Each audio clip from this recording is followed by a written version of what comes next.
नमस्कार विद्यार्थ्यांनो, आज आपण कथन कौशल्य याचे पाठटाचण कशा पद्धतीने लिहायचे आहे याबद्दल चर्चा करणार आहोत। यामध्ये सुरुवातीला आपल्याला छात्र शिक्षकाचे नाव यामध्ये आपले नाव लिहायचे आहे। आपल्याला आपला रोल नंबर आणि दिनांक लिहायचा आहे। यानंतर आपल्या पाठाचा जो काही क्रमांक असेल तो आपल्याला या ठिकाणी लिहायचा आहे। त्यापुढे आपण कुठल्या विषयाशी संबंधित पाठ घेणार आहात ते आपल्याला या ठिकाणी नोंदवायचे आहे आणि त्या विषयातील नक्की कुठल्या पाठ्यांशावर आपण हा पाठ घेणार आहात तो पाठ्यांश आणि इयत्ता या ठिकाणी आपल्याला लिहायची आहे। विद्यार्थ्यांनो, आतापर्यंत तुम्हाला लक्षात आलं असेल की जेव्हा आपण कोणत्याही सूक्ष्म अध्यापन कौशल्याचे पाठटाचण लिहितो त्यावेळेला एकूण 3 भाग होतात। पहिला भाग हा आशयाचा असतो, दुसरा भाग हा पद्धतीचा असतो आणि तिसरा भाग हा उपकौशल्याचा असतो। ज्या वेळेला तुम्ही एखादी कथा सांगणार आहात किंवा इतिहासातील एखादा प्रसंग सांगणार आहात, सुरुवातीला तुम्हाला नक्की काय शिकवायचे आहे हे ह्या ठिकाणी सांगावे लागेल। म्हणजेच पहा, सुप्रभात विद्यार्थ्यांनो, आज आपण इतिहासातील गड आला पण सिंह गेला ही घटना अभ्यासणार आहोत। विद्यार्थ्यांना तुमच्या लक्षात आलं असेल की तुम्ही एखाद्या विषयातील एखादी कथा जेव्हा सांगणार आहात किंवा एखादा प्रसंग जेव्हा सांगणार आहात तेव्हा अगदी सुरुवातीला तुम्हाला त्या हेतूचे कथन करावे लागेल आणि ते ह्या ठिकाणी नोंदवावे लागेल। म्हणजेच तुम्ही जो आशय विद्यार्थ्यांपर्यंत पोहोचवणार आहात तो आशय सारांशात्मक पद्धतीने तुम्हाला पहिल्या कॉलम मध्ये म्हणजेच आशयाच्या खाली नोंदवायचा आहे। त्यानंतर पुढे पद्धती या ठिकाणी तुम्हाला शिक्षक नक्की काय कृती करतो हे तुम्हाला नोंदवायचंय। म्हणजे बघा, आत्ताच मी धड्याचे नाव सांगितले म्हणजेच हेतूचे कथन केले, म्हणून दुसऱ्या कॉलम मध्ये शिक्षक प्रारंभिक विधान करतात अशा स्वरूपात मी लिहिलेलं आहे आणि तिसरा कॉलम म्हणजे उपकौशल्यांमध्ये स्पष्ट उच्चार हे उपकौशल्य नोंदवलं आहे।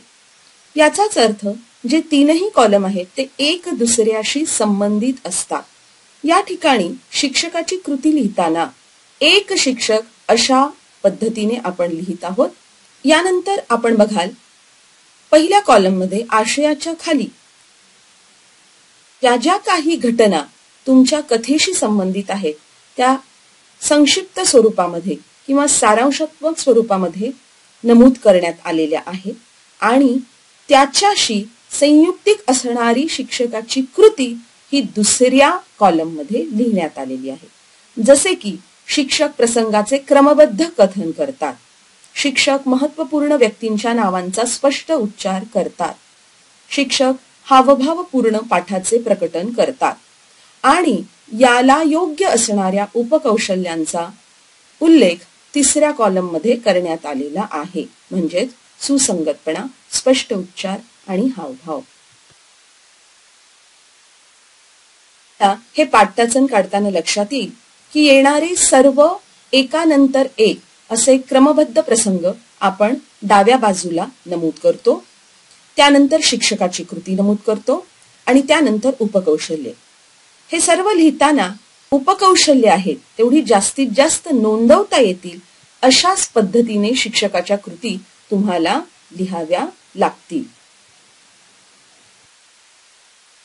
जसे की शिक्षक प्रसंगाचे वर्णन ओघवतेपणे करतात, शिक्षक अर्थपूर्ण भाषा वापरून कथन करतात। तुम्ही पाहिलंच असेल या आधीच्या आपल्या चर्चेमध्ये मी तुम्हाला कथन कौशल्याशी संबंधित सर्व उपकौशल्ये सांगितलेली आहेत, त्यापैकीच उपकौशल्ये आपण ह्या ठिकाणी नोंदवत आहोत। पाठ पूर्ण करताना शेवटी तुम्हाला समारोप करायचा आहे।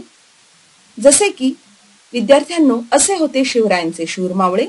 पुढील तासाला आपण राज्याभिषेकाचा एक अपूर्व सोहळा हा पाठ अभ्यासणार आहोत आणि म्हणूनच त्याला संयुक्तिक असणारी शिक्षकाची कृती शिक्षक पाठाचा उत्तरार्ध कथन करतात या ठिकाणी नोंदवण्यात आलेली आहे आणि त्याला योग्य असे श्रवणीयता हे उपकौशल्य या ठिकाणी नोंदवले गेले आहे।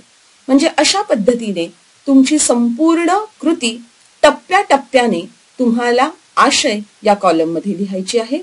दुसऱ्या कॉलम मध्ये तुम्ही पद्धतीमध्ये शिक्षक काय कृती करतो हे नोंदवता आणि तिसऱ्या कॉलम मध्ये तुम्ही संबंधित उपकौशल्य नोंदवता.